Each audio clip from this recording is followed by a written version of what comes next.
Okay, so welcome to the Behind the Host podcast on the Boostly podcast. I'm Liam Carlin, and today we are joined by a host. He's based up in Glen Falls. His name is Joshua Kitlas, and today we are interviewing him about his short-term rental and how he got started in short-term rentals and the lessons he's learned across the way. So today, listen in for the next 20 or 30 minutes where you can pick up tips from other hosts, things that you can implement in your business to help you. So welcome along, Joshua, and thank you for joining me. Before we get started, if you could just introduce yourself, how you got into short-term rental space, and sort of a little bit more about your property. Yeah, sure. So my name's Josh Kitlas, as you said, and I got into short-term rentals. I guess if you were gonna go way back, as a kid, my parents, when we'd go on holidays, we would stay in short-term rentals or short-term lets, and we did that throughout the Northeast US. I was raised basically in the same area that I'm living now, and it was just a cool way to spend a holiday, really. And you have access to all these different kinds of properties, and it's a really unique experience, whether you're staying in somebody's cabin on the lake or some house in the mountains. It was really cool. So that always stuck with me. And then over time, of course, Airbnb came up, and it continued to be something of interest. But then I'm trying to transition this into the business aspect. I'd been doing commercial real estate investing, and I was just looking for something else, and consumed a lot of real estate content. And Airbnb, as everybody knows, started popping up, and I said, this sounds pretty cool, and this is also something that I'm familiar with. And so then, ultimately I just said, this is it, I'm going to go and do it. And then I went and I started researching where I'm going to do it, and that's the big thing, right? And so for my first property, because this is not just my first investment property, this is also my first property. I live in New York, where it's like $1.5 million for a 1-bedroom apartment. So a lot of us are still renting. So it's kind of a big deal, first property. And I wanted it to be close enough to travel to, not something that was all that far away. And the Hudson River is a really popular place to both live and vacation on in New York. And it kind of starts down by the Atlantic Ocean in New York City, and then it works its way all the way up into upstate New York. And so what I did was, I knew that something on the Hudson River would be a good place to have a short-term rental. And so I literally started about 30 minutes north of New York, and I just started calling every planning and zoning department at all these main cities going up. And I went one to another to another. And it just, like, Glen Falls is up there. Like, I really had to work my way up, because I was running into one of either two issues. One, they were banned or they were restricted on a level that just didn't make sense, where some places short-term rentals were permitted, but only 90 days out of the year, or you had to live in the town as well. So there were all these restrictions that I just kept running into. And so I just kept going one town after another. And then I might find a town where the restrictions permitted me to be there, but it was out of my budget. So I just kept going and going and going and going. And then finally I hit Glen Falls, and everything was great. So that's how I ended up going to Glen Falls. It was really the closest municipality to me that permitted short-term rentals, that didn't really have any restrictions. And so that's how I ended up there. And give a little bit more about Glen Falls. Yeah, certainly. So why so you've ended up with Glen Falls for that first one, and it sounds as though you had to be pretty determined to get there. Like, there was a lot of no's along the way. So first of all, commendations for keep going. And also, what was the when you set on Glen Falls, you found out it was okay to do short-term rentals there. What were some of the aspects that you considered as to whether or not it would make a good place for short-term rental? As the listeners will be thinking, well, I've got to research a place, and it sounds like the state laws, is one really important aspect to look at. When you find somewhere that allows it, what other things should somebody consider? Yeah, well, there's state, there's county, and then there's also city. I'm not sure how it is overseas, but here, like those are really the three laws you have to look at. And it's not so much state; it's more county and city that you need to look at. So, to answer your question though, the other pieces to consider are, I think one, what's driving the demand there, because you need to have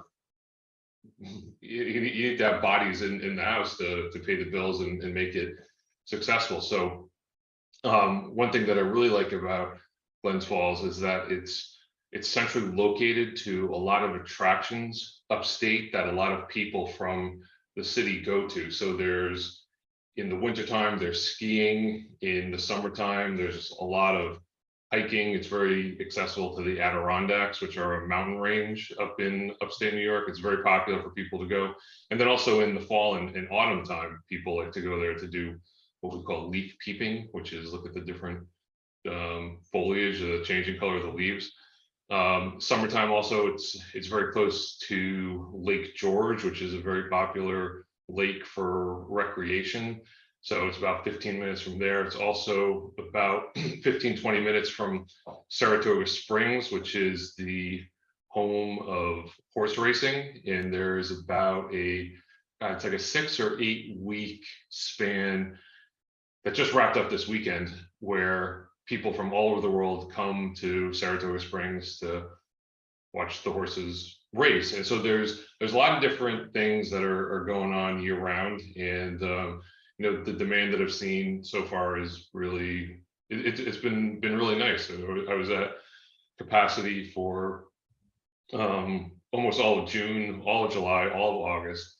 September is starting to shape up nicely, and I know it's going to be I believe there's going to be a slower season once you get into the dead of winter, but looking to other avenues to fill those times, like looking at like nurses and professionals to help fill the gap there.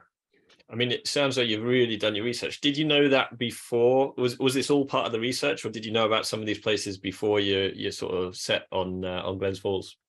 I'll say it's a mix. Like I did know about Lake George. I did know about Saratoga. I should know that there's also a pretty significant performing arts center up in Saratoga.